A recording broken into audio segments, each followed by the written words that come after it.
Good morning or good evening, depending on whereabouts you are in the world, to this strategic conversation with Nigel Topping, a character who will become even more well known in the year to come, as he is the high-level ambassador, the climate champion for the COP next year, appointed by the UK government. He'll be in conversation with me for the next 45 minutes or so. But before I say anything more and to invite him to chat with me, let me say a few words about the rules of engagement for this morning's 45 minutes. Those of you who are Zoom savvy, you'll know, make sure your video's on, your name's there, and you're muted. Should you wish to ask a question or raise a query, please use your virtual hand. Those of you who don't know where it is, go to the icon where it says participants and then click on that and you'll find your virtual hand. I also want to warmly welcome those on live stream who are joining us also today, and you're not left out. Should you wish to raise a question, query, or air your frustration, please use the hashtag Africa Europe Debate, and we'll take your question and or query. Also, to be noted that those of you who are on Zoom and engaging in this, please do stay muted, as I said, because that will make it clear for me. But also, if you're using your virtual hand, I'll be able to bring you in accordingly. Okay, without a further ado, I want to move on to our conversation. This takes place at a particular juncture, both for the partners and communities that have been involved in creating something called the Africa Europe Foundation, a brand new, bold ambition to really think through differently and better how two very large markets, communities, historical entities are able to work together in a very different way to create an ambition and an outcome that is different from the past. And that's the Africa Europe Foundation, which was launched a week ago. And part of that has been a series of discussions over the past few months, and this particularly in the past 7 days, which are about debating Africa and EU relations. Today is a culmination of those discussions where today we'll be focusing on climate and climate action, and this evening or later on this afternoon we'll be launching the very first output from this foundation, which is the Climate Action Report. So it's fitting to be having this conversation with Nigel this morning to set a broader context for what takes place over the next year, but also the next 2 years. So let's not forget that as the baton passes from one nation to the other on the COP series of debates, Nigel will be working with the future climate action champion from Africa, as Africa will be hosting the next COP in 2022. Firstly, let me give a warm welcome to Nigel. Nigel, hello. Morning, Dramender. Lovely to see you. You too, you too. It's interesting, that the context for this conversation is such that we've got Boris coming to town. I'm not going to tax you on that, by the way, as I know you're a cabinet appointee, but we won't go there. But we will talk about the implications of Brexit potentially on the role that you will be playing and working with in terms of a very significant ambassador role, Nigel, in terms of bringing sectors, communities to work in a collaborative fashion and work through a ambitious agenda, which has been there from the start of this whole process with the COP process. And I want to start with asking you first a sort of a personal question, if I may, Nigel, in terms of what has this appointment meant for you? You've been working on this agenda, you've changed route in certain ways, you're from the private sector, if I say that broadly, but when you got the call from the Cabinet Office to say, you're the man for us, what did you feel and what did it mean for you and your ambitions? Well, I mean, I'm deeply honoured. It's funny, sometimes I was asked if I would take this role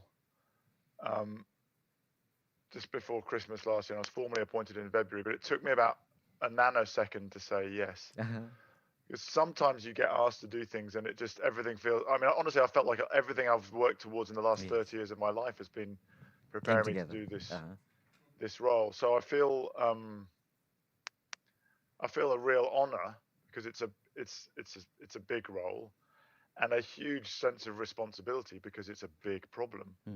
But I also feel like I've been, as I say, preparing for this forever. I've throughout my career in different aspects of my life, I've been drawn to leadership positions, but I very deeply believe in the power of collaboration, whether it's in teams, in sports, or or teams on a mountain, Hmm. or teams in a business, or collaborating across these sort of vast systemic Hmm. challenges now. So, and yes, I feel so honoured and sense of responsibility. Also excited that actually I feel like that I am ready and I can really make a difference. So, so it's a mixture of those kind of emotions: honoured, Okay. responsible, and Yeah. excited, Good I would to say. know. Good, and I think it's important for the people that are watching to get the person behind the label and the leadership position, because that says a lot about you.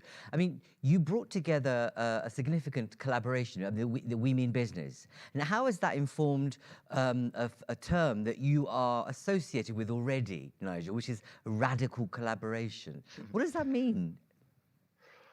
Well, there's a famous scene in the Monty Python film The Life of Brian when several very small, what we might call activist NGOs, Hmm. are arguing in the Colosseum about minute differences between their theories of change or their positions in the world in the face of trying to overcome the oppressive might of the Roman Empire. So, I mean, fundamentally, radical collaboration means two things. One, never lose sight of the mission and fall into the petty squabblings that movements often fall into.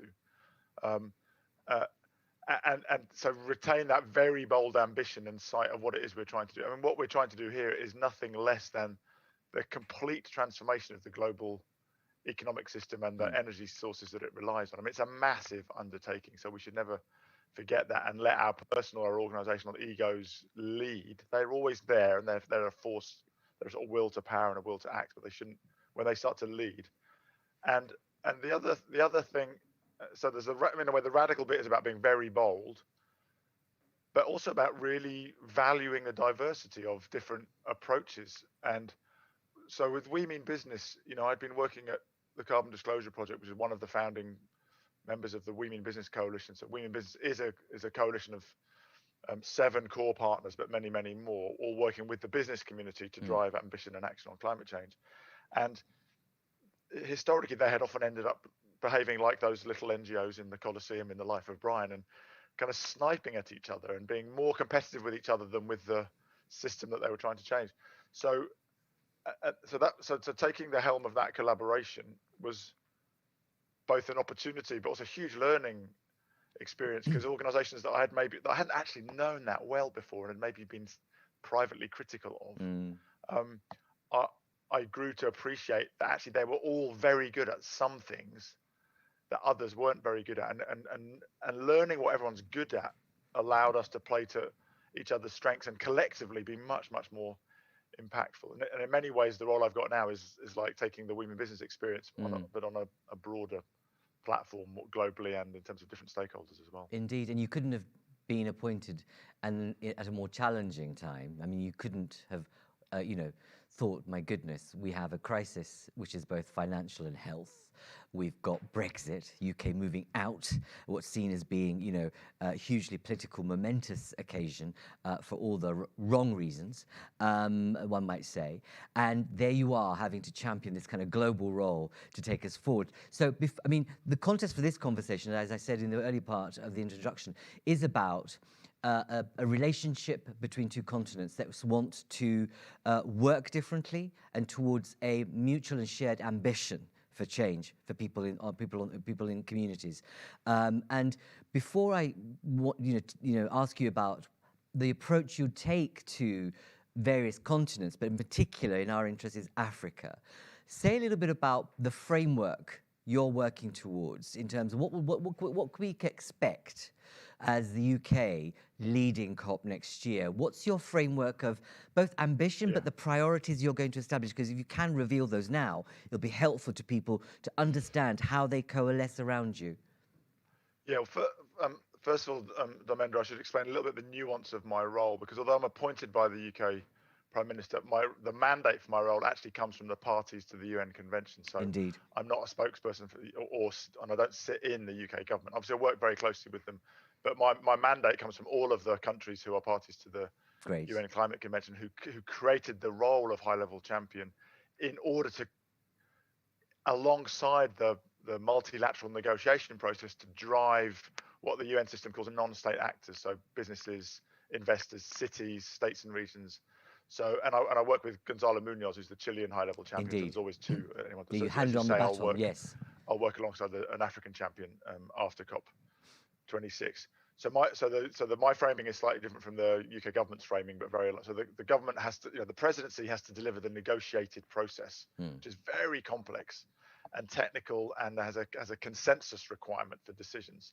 So that's the sort of number one job of the presidency. Of course, the UK government then has also got to demonstrate leadership in the world, which is why its recent announcement of a 68% reduction by 2030 is very welcome. And Indeed. Some of the details of that are coming out, like phasing out combustion engines in 2030. It's one of my favourites. I've been working on that for the last 7-8 years. Yes. And the UK also has some specific campaigns around accelerating the energy transition, which is accelerated phase out of coal in particular, zero emission vehicles, finance, resilience, and nature-based solutions. My role working with Gonzalo and working with something which was born in Africa, the Marrakesh Partnership in COP22, which is in Marrakesh the year after Paris, when the first two champions, Laurence Toubiana from France and Hakim El Faithé from Morocco, said we need to give a name to this community of non-state actors like We Mean Business, like the C40 Cities Group or ICLEI and many others, as well, several hundred partners we work with. So Gonzalo and I work with that community, and the framing that has evolved over time. But Gonzalo last year with that community created a new bit of framing, which is really important, called these climate action pathways. So we now have these race to zero pathways, which for every sector, there's a pathway of what do the main actors need to do to get us to zero before 2050. We're just publishing version 2 of those actually this weekend alongside the Ambition Summit. Okay. So our framing is we have this big campaign, Race to Zero, we get as many people as possible to commit to net zero. Then we have these sectoral pathways, which are in more detail. We're trying to get critical masses of businesses, cities, governments to commit to those pathways. And we're just about to launch a sister campaign called Race to Resilience, which will look in particular at what needs to be done to work with those communities most vulnerable to climate change to make their lives and livelihoods more resilient. Okay, let's put that now into through a focus or a lens on Africa. Share with us the approach you're going to be taking in relation to not only thinking about the next year or the next 2 years, but also the context of the kind of relationship you're hoping that this agenda will have to one of the world's most contentious, highly fought over, sought after continents, but also one which has the opportunity to be a game changer for the globe. When you think about the young youth population, when you think about the diversity of the climate agenda, and a continent that's often having to bear the consequences of something it didn't actually create. Yeah, well, I mean, first of all, I should say I'm really thrilled to see this Africa-Europe Foundation coming into life, because as you described, really, in many ways, that relationship between Africa and Europe, I mean, it's hardly in microcosm because that's a big chunk of the world, right? But is I think represents that asymmetry at the heart of the challenge of climate change, that asymmetry of cause and effect.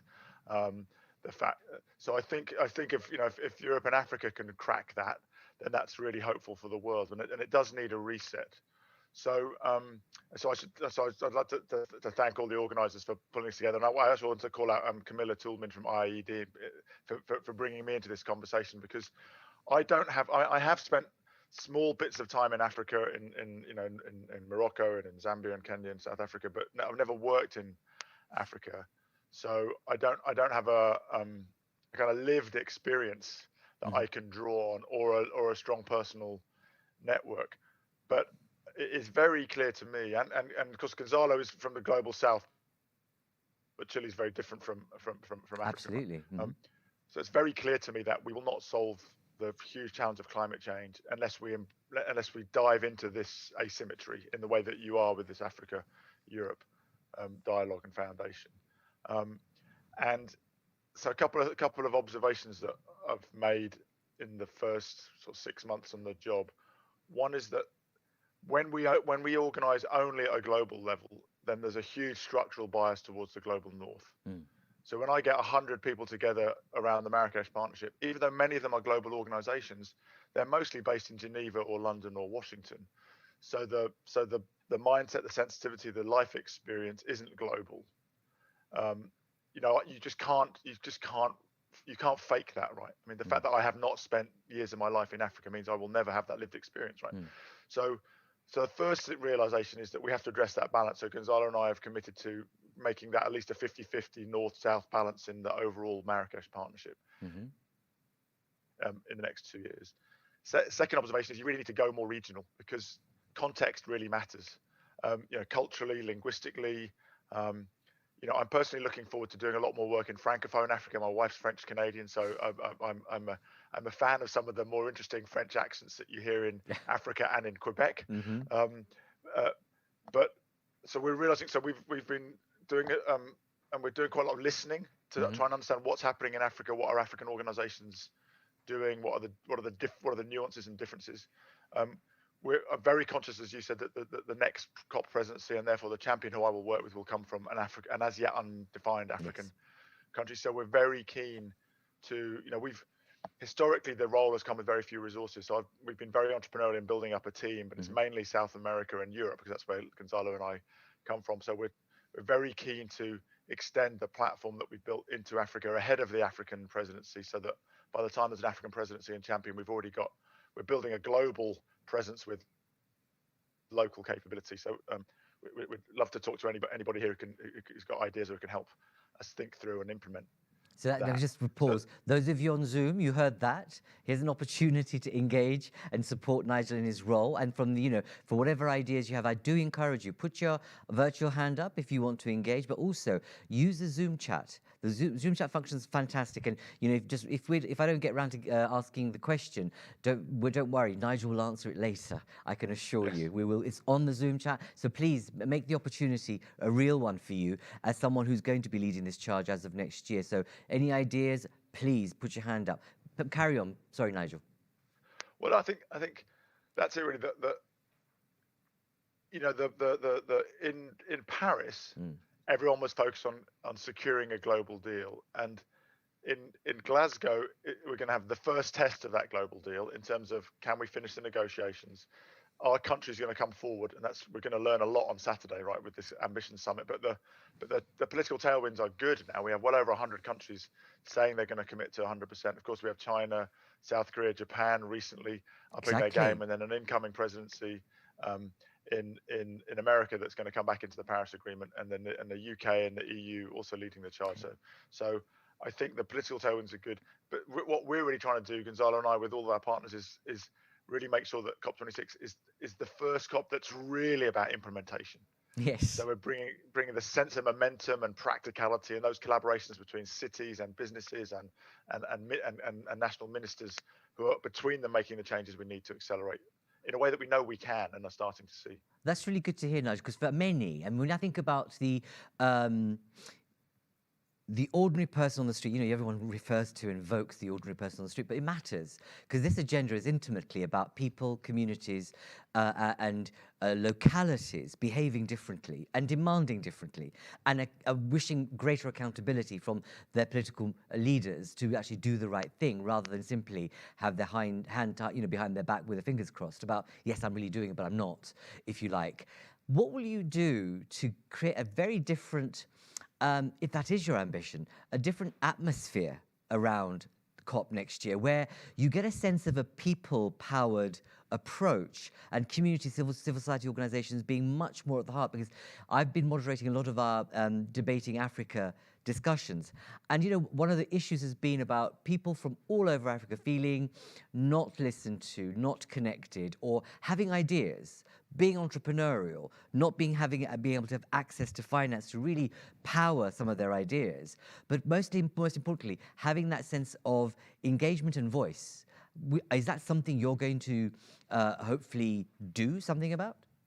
Well, I mean, we're trying. I mean, first of all, I don't think that's I don't think that's a uniquely African experience. Indeed, right? of course not. Absolutely, I think throughout the world, there's often a sense that there are of overwhelm that things are happening that people have no agency over. But I would say that I do think that's changing. You know, and the sort of rise of the political voice of a younger generation has changed the politics around the world. And of course, you and listeners will know the figures better than I, but I am very conscious that Africa is a very, very young continent, right? I think the sort of median age is sort of 19 or 20. Indeed.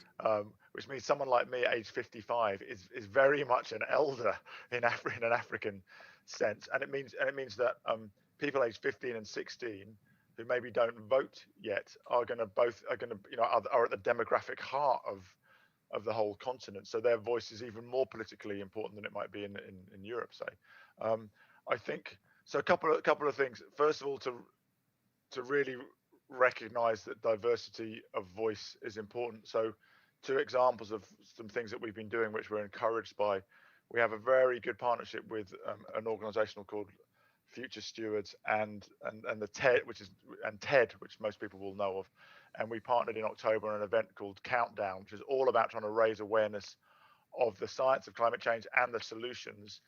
And I think, all of that's available on the website if you go to TED, if you just Google TED Countdown. And we really fought hard to make sure that was a genuinely globally diverse, so across geography, across gender, across stakeholder groups. So we had, you know, cultural icons, scientists, youth activists, indigenous leaders, business leaders, government ministers. So very, very diverse, to try and create much more of a sense that this is the whole of society grappling with and moving towards a zero carbon future. And then about a month ago, when the COP would have been between the 9th and 19th of November, with nearly 100 partners, Gonzalo and I and the team curated what we called the Race to Zero dialogues, and again worked very hard on diversity across the different dimensions. Interestingly, one of the things that COVID has actually allowed us to do, ironically, is to accelerate our learning about how to be more inclusive by working more virtually. So that's something that we will really work to continue, so that in Glasgow there will be a physical presence there, but we'll be looking to make sure there's much more opportunities for millions to dial in and get involved. And as I say, also we're looking to see how we can regionalize the work as well, so that because I say, you know, there's a limit to what you can do with it if you only ever have a global conversation, because context really matters. Absolutely. And one of the things that occurs to me is that we have had, you know, as you said, Africa, you know, 60% of the population is under 25 and growing, right? So you're talking about if we do things properly, and if Africa gets this right too, but is supported, you're going to create there's going to be the largest population growth everywhere in the world, the most significant rise in urbanization, as you can imagine. So that's going to be either an opportunity or one of those things that will actually affect negatively climate change. So cities, as you know, urbanization across the world is one of the biggest challenges that we have in terms of how do you make our cities and support our cities to be greener, and those who are emerging to be greener, to learn from it. When you think about the kind of issues that you're going to focus on, I think it would be interesting for people here in this audience to know that, you know, what are the 1 or 2 or 3 or 5 things that you think are the big accelerators in the next 5 years on this agenda? And you know, it could be a personal comment from you, or what you think, you know, what are those 2 or 3 things that will really, provide the steroids that we need, or the kind of accelerators behind, so that we move? Because Nigel, you know as well as I do that the naysayers are still thinking that, you know, the uncanny weather that we're having and that we've been having in the past 2 years is just, it's just getting hotter, that's all. But we know global temperatures are accelerating beyond our wildest imaginations. And we'll look at it today here in Belgium. It's warm, it shouldn't be. And we've had the hottest autumn and summer in history on record. And it's only going to get worse next year. So we need to do something fast and bold on a number of levels. So I know it's a challenging question, but if you were to say pick, what are those things that you think the global community, the private sector, public sector, should really focus their minds on? Yeah, and again, with the caveat that I'm aware of my lack of deep understanding of an African No, indeed, context. absolutely, yeah. My sense is that it's something like, I mean, I if anything, I don't worry about those sort of people who are denying climate change. I mean, they really are dinosaurs, Yeah. right? And science and the markets and the politics are rapidly catching up with them, and it's becoming an electoral issue because you can't hide from the tripling of the severe weather events that we've had, and is locked in, right? That's not going to go backwards. We're going to have to live with that. I think that I kind of break it into three things. I think there's areas, particularly energy and transport, where we know the solutions and we just have to stop wasting money in the dirty old technologies of coal and combustion engines and really accelerate.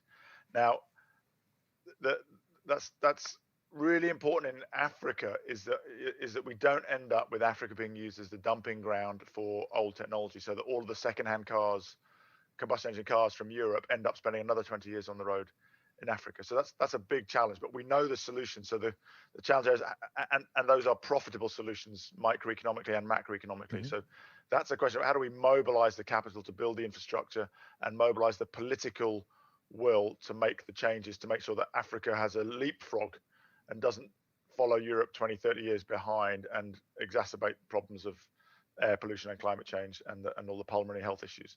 So that's one about deploying at scale. And every time people think about the future, in these areas they get it wrong on the pessimistic side. I keep saying people, in 2016 the International Energy Agency said that we'll still be relying on combustion engine cars well into the 2070s.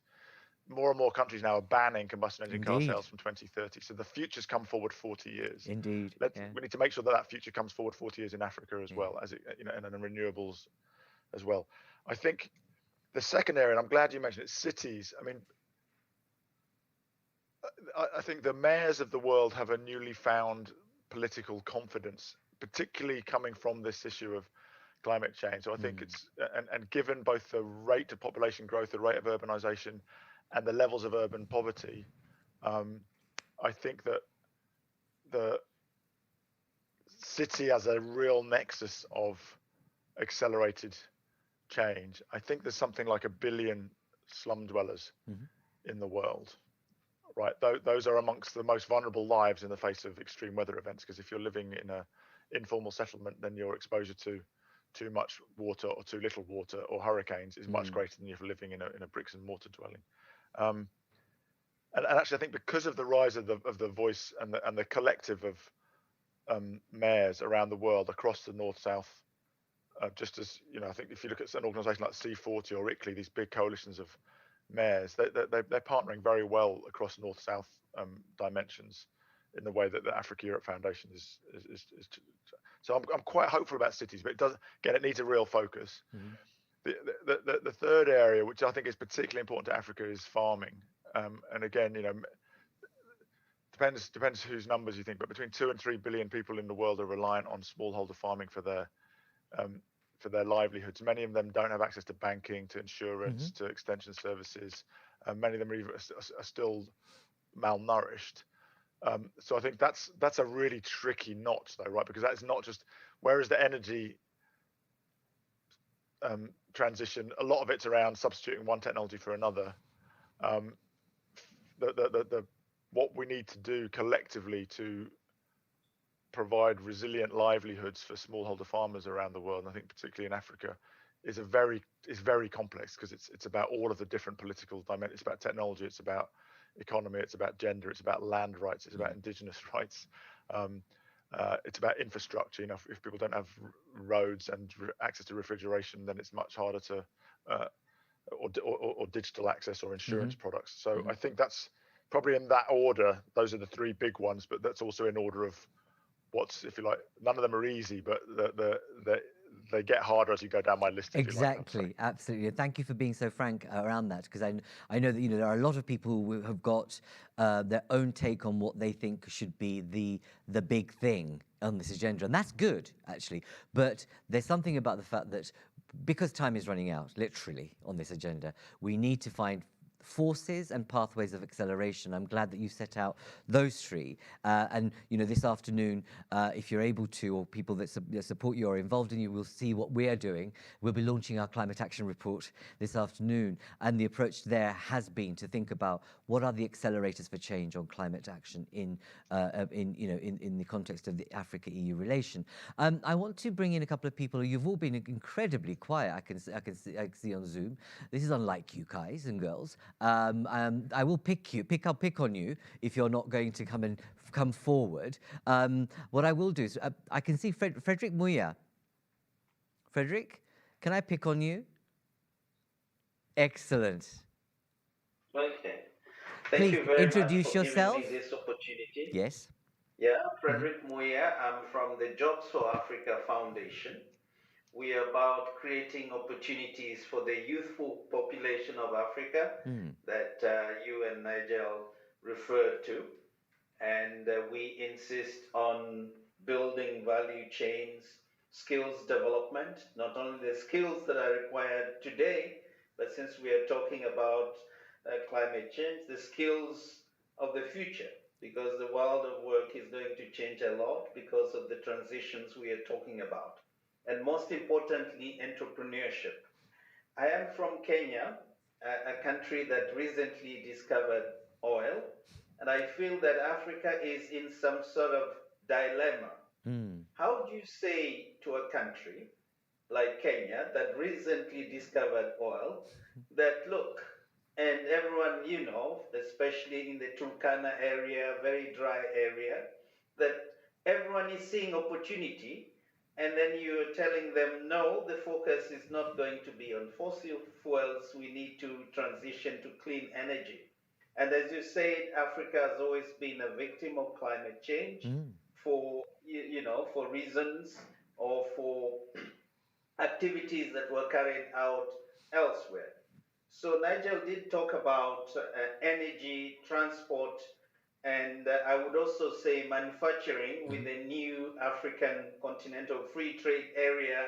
Everyone is talking about manufacturing. Yes. So the question is, as we try to catch up with other countries, how do you tell us not to, sort of follow what other countries have gone through? I think it's some sort of dilemma, and you need some sort of incentives. I don't know. It is. It's a tough one, Frederick, and I'm so glad you brought it up, because I think the point behind the oil issue that you raise is one that strikes at the heart of this relationship, where Africa feels as if, you're telling us to bypass certain, gold and opportunities just because you guys and girls have made the world more polluted. But now we have to forego stuff and actually do it our way rather than your way. And it's something that will run through this dynamic, I think, for the years to come. But rather than the finger pointing, we need to find solutions and pathways. As you say, what are the incentives? I will bring Nigel into this because it's a tough one, and he can't answer this by himself, but it'd be good to think about the tone he might set for the debates that happen next year in response to what you're saying. Leah, can I bring you in? You have no camera on. Thank you very much, Frederick. Leah, you need to put your camera on. Hello. Yes, I'm sorry, I don't have a camera available at the moment. Okay, no worries.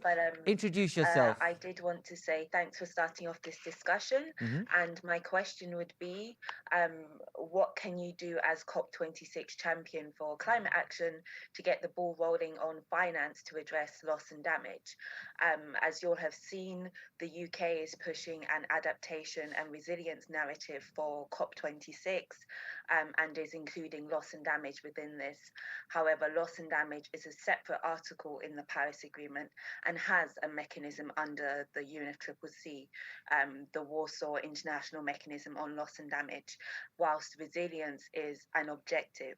It's a necessary objective, but it's an objective that is separate to loss and damage and is not a separate article or a mechanism.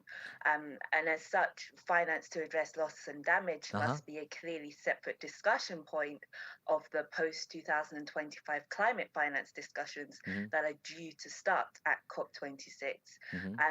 The existing 100 billion climate finance goal ends this year, but COP21 extended that goal to 2025, and what we're seeing is that there's barely any finance to address loss and damage, particularly post loss and damage. So what plans do you have to work Okay, on Leah. setting up and implementing a finance mechanism to address losses Okay. and damages? Leah, would you please also say where you're from, who you represent? Yes, sorry.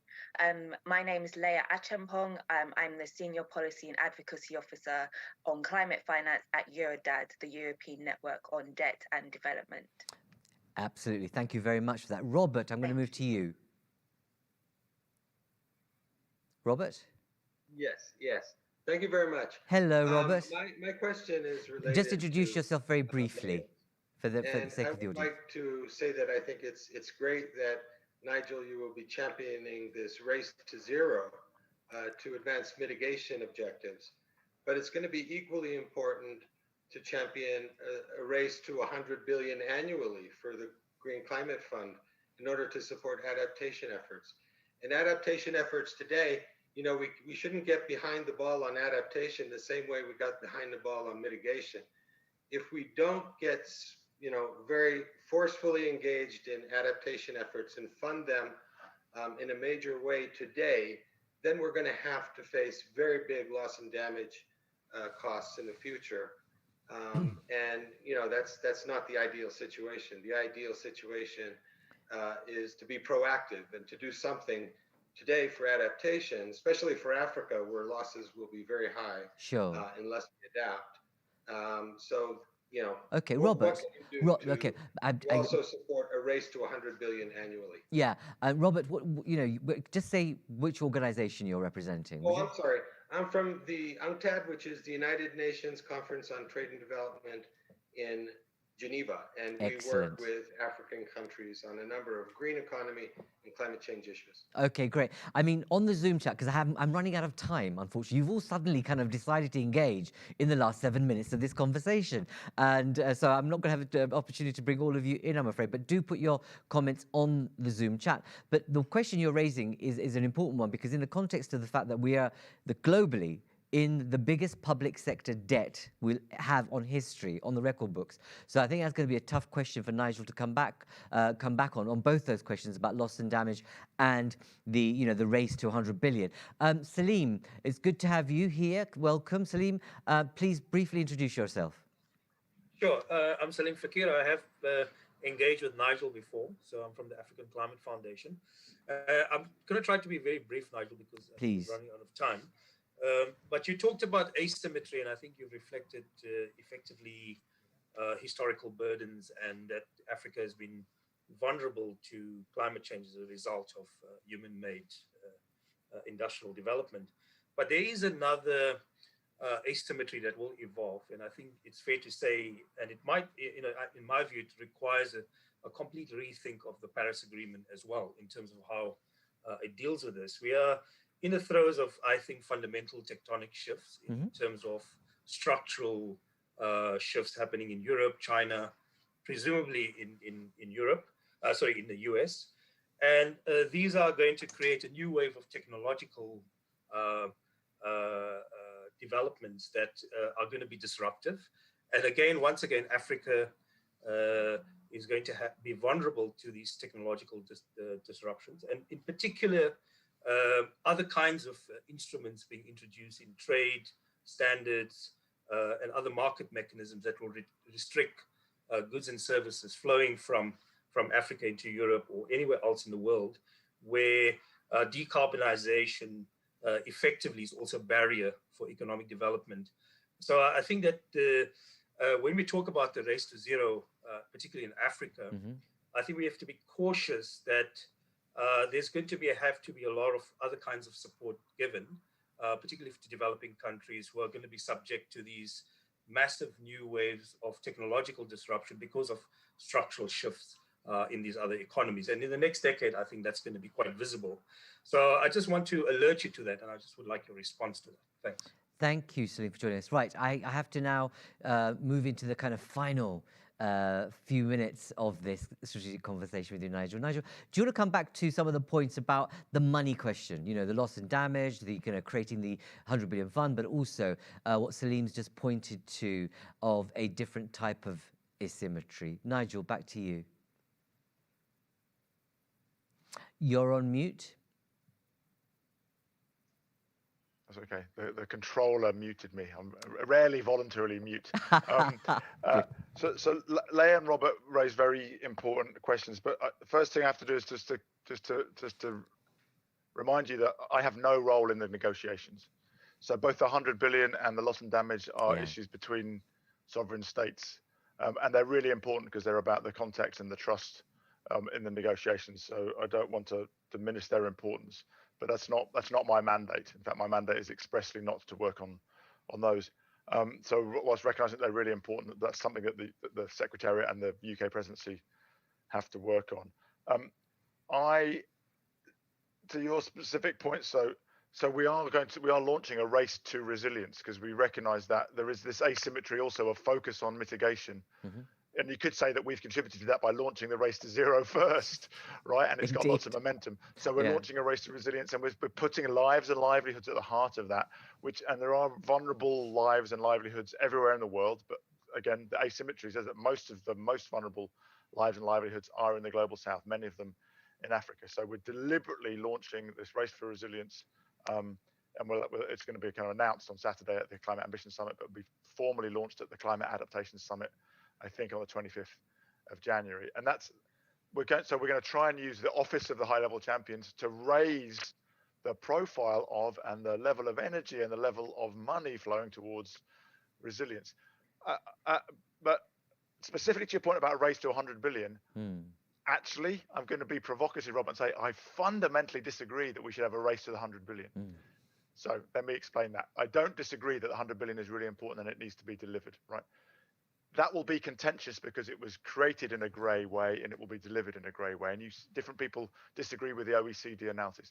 The reason I say that I'm not going to focus on the 100 billion is A, it's not my mandate, but B, it's not the 100 billion that the world needs. It's not the 100 billion that the most vulnerable need. It's trillions.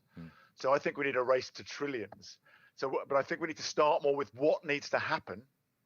So that it's a wrong end of the pipe. Focusing on the 100 billion. So again, I'm not trying to diminish that or say that's not important, but it's important because it's a commitment that was made and needs to be delivered.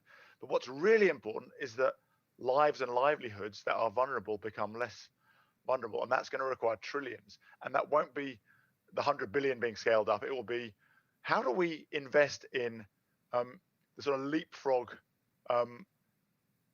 changes, by the way, which East Africa, for example, has led on. I mean, my experience of the way that M-Pesa, the mobile money and mobile banking took off in East Africa, way ahead of Europe and North America, right? So let's please kill the idea that all technology flows north to south, and that every technological change is a barrier to the south. Sometimes it can be a real advantage to leapfrog and avoid expensive, stranded, dirty assets. So I think we need to really focus on, okay, let's take Africa. What's the investment that's needed to deliver the transformations in power, in transport, in cities, in agriculture, and where will that come from? Some of that will come from the multilateral money. Much of it in those areas of power and transport will come from the private sector because those are profitable. So how do we actually construct the full stack of capital to deliver the full range? So that's why I would say let's have a race to trillions, not a race to 100 billion. I think actually the over focus on the negotiations and the 100 billion and the language of negotiations, I think often acts as an anchor to talking about the full change that needs to happen. Others will disagree with me, but it's an observation that I make personally. Just to quickly reply to Frederick and Salim. Frederick, you raise it's a real dilemma, right? I don't have a clever answer to that. I think the one, I don't know if one thought I have is to beware the resource curse is well known, it's well documented, and just beware investing in yesterday's technology and getting locked into that and missing the opportunities to leapfrog. But we have that issue is very real. It's as real in Germany, where you have the whole debate over phasing out coal and many people working in coal. It's as real in the North Sea in Scotland, where you have an oil industry. So that's not a uniquely Kenyan dilemma. It's a dilemma everywhere where people have fossil fuel resources that they're exploiting now, but which the world cannot afford to be exploited in the long term, and which won't be exploited in the medium term, as we very, very, very quickly see this race to the zero carbon economy being adopted by political leaders everywhere. I mean, Salim, I mean, I think that's a longer conversation about technology disruption. I do think, Salim, that it's also really important that we try and think about where technology disruption can be an advantage to developing economies. Indeed. Because they haven't got the sunk costs of an old. I mean, if you drive around America now, there's a lot of very tired old infrastructure. So tired old roads, tired old cabling, and all of that's going to have to be replaced. If you can leapfrog that, then maybe there's a macroeconomic advantage. I don't know, but it's complicated. I understand the point you're making. I think particularly to do with farming, which is one reason why I would say that it would be great to see farming be really at the heart of the Africa-Europe dialogue and foundation, because it seems to me asymmetries in farming trade is probably one of the things that, if that could be unlocked, would make the most difference to a resetting of the relationship. Indeed. Nigel, I know we've only got a couple of minutes left now, but just a moment, a word or two on what people can expect early next year from you. In terms of what are the ways in which people can engage. There is obviously a well-trodden path in terms of the ambassadors and, the climate champions and the role they play. But in the context of, a vaccine in place, there'll be a different kind of atmosphere. And I say that deliberately because you are taking on this mantle in one of the most difficult circumstances. What can people expect? So what can we, and those who are in this audience, who are very much connected to the Africa Europe Foundation activity. So we've launched it a week ago. A report will come out this afternoon, which I hope that you will have an opportunity to read. And actually, I think it will speak to some of the points you're making this morning, and that it could hopefully guide some of the thinking. What can we do to help, and how? Well, keep challenging and critiquing things that I say and things that we're doing. It's really welcome, right? I think we're launching these decarbonisation pathways version 2 on Saturday, so engage with them and critique them and tell us which of them work in an African context and which of them need a sort of regional variant. I know in some cases, like on the built environment, the World Green Building Council has done some really good work on decarbonisation pathways that are different for different continents, recognising the local context. So one will be engaged with the pathways. Secondly, we will launch the Race to Resilience in January. So engage in that, and the idea there will be to really ramp up. It won't be to. What we're trying to do is use the office to highlight the need for and some of the great work that's already going on in an attempt to help to scale it up rather than try and duplicate. We will be having more dialogues with African partners and African leaders to help us inform our thinking, and as we seek to set up a team which would be embedded in African partners in Africa next year, and I'll be doing whatever I can to. I don't think I've got any sort of formal power to really drive the race to trillions, but I do think of course not. Yes, it's something I'll probably be more vocal on, and I do hope that with sort of newly multilateral USA, and with the UK having the presidency of the G7 and Italy of the G20, so very serendipitous, right? That the presidents of the G7 and G20 are also the co-presidents of the COP. Exactly. That this issue of the need for a global green recovery rather than a northern green recovery will be one at the heart of those multilateral processes. Absolutely. It's like, whilst the context for your role couldn't be worse in terms of adversity, the stars have aligned to a certain extent, especially in terms of, a new government in the US and other things that have fallen into place to a certain extent, which I suppose bodes well, potentially, in terms of reviving multilateralism. And I think that's a huge lever for you in the role, ambassadorial role you play. just one of the things that, on the money issue, just a personal point from ourselves, myself, is that I don't think it's about how much money, it's about how it's spent. I think the world is sloshing around with dosh. It's just not spent in the right way. And I hope that you're able to shine some light on that. And any last thoughts on that? Digital. From our Debating Africa series, we know that Africa is brimming with technology-savvy individual entrepreneurs who are doing the most incredible things that they just need power to their elbow through means which could actually transform agriculture, cities. And obviously, the question of oil has to be addressed head on, I think, for many nations, not only Kenya, but elsewhere. So there's the money, digital, and obviously the oil question. But final words from you, but also let us know how we get in touch with you in terms of, we want to obviously bag your time next year at some point. The Africa Europe Foundation would like to have you back and speak to and engage in a debate like this, let's say in the first quarter of next year, so we can see how you're getting on, but also we have thousands of people that is joining from Africa into this conversation. It'll be good to have you interact with them. But your final words, your message, but also how people get in touch with you in that context of where's your office? Yeah, well, Fiona, who's based in Nairobi and is active on the chat now. Fiona, why don't you just share your email address, and Fiona can be the focal point for any African colleagues who want to get in touch with us. I completely agree with you, Dalmendra, that it's not just the amount; it's what it's spent on. But it's both, right? Because there's a lot that needs to be spent, but it needs to be spent wisely. And one thing I just encourage you, don't. If you spend your time trying to lobby me on the nuances of the negotiation and loss and damage, you'll be wasting your energy. I don't have any authority over that. It's not my mandate. What I'm trying to whereas, for example, the Great Green Wall, I see Elvis has just put something there. Absolutely, the sort of thing where we can help bring non-state actors from around the world and in the region together behind some of those initiatives. An AFR 100 and other some great initiatives that Fiona's pointing to. And on digital, I absolutely agree, and this is where I think there's a really exciting opportunities. In fact, I did some work for the Rockefeller Foundation actually when I was last in Kenya quite a while ago, but it was on a program of how could we use digital employment as a development vector in Africa. And of course, there are lots of very smart, very entrepreneurial people in Africa. So let's see if we can work together to find the ways to leapfrog using some of those technologies.